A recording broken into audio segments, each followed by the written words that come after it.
Rydyn ni'n troi'n golygon at Theatr yma, ond cyn mynd, mae yna ddatblygiad lleol sy'n werth sylwi arno fo. Tref yr allt hir ydy Dinbych, hefo nifer o adeiladau diddorol iawn yma, ond mae yna un yn arbennig da ni am i chi weld. Llys meddyg. Ac mae yna gysylltiad rhwng y tŷ yma a'r adeilad sydd union drws nesaf iddo fo. Meddyg teulu lleol gododd y neuadd yma fel rhyw fath o neuadd goffa iddo fo ei hun. Ond, ganrif yn ddiweddarach, meddyg teulu lleol arall gafodd y syniad o be i wneud hefo'r adeilad. Wel, Dr Parry, mae gennych chi adeilad hynod a diddorol iawn yma. Ond pam wnaethoch chi ddewis yr enw Theatr Twmor Nant yn hytrach na unrhyw enw adnabyddus arall yn yr ardal yma?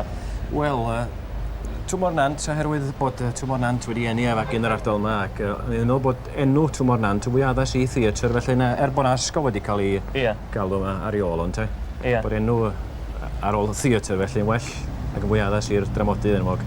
Yndi mae o. Ond eto mae Theatr Clwyd yn agos iawn i Dinbych yma. Da chi'n teimlo bod angen Theatr yma hefyd?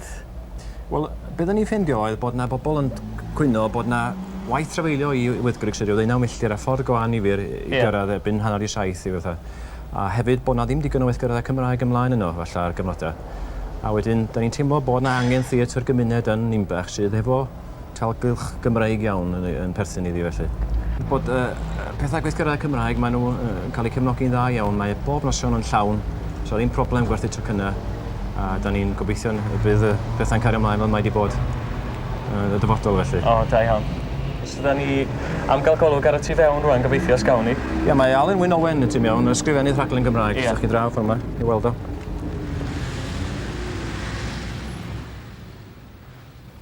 Wel, mae gennych chi offer soffistigedig iawn yma ar gyfer rhedeg Theatr bach fel hyn, does? Peidiwch â gofyn dim i mi a beth fel hyn, te.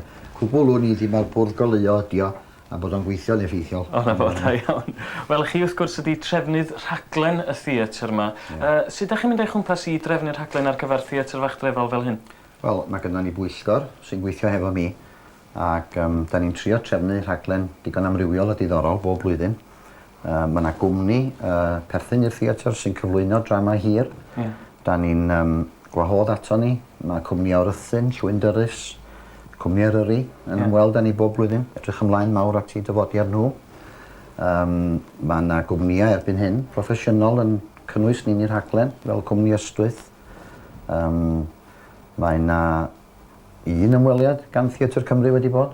Garen i fawr pe bain nhw'n trefnu dramau gellid i perfformio'n amlach ar lwyfan Theatr fel hon, fel un nos o leuad. Dwi honno'n llwyddiant eithriadol yn y Theatr fach yma.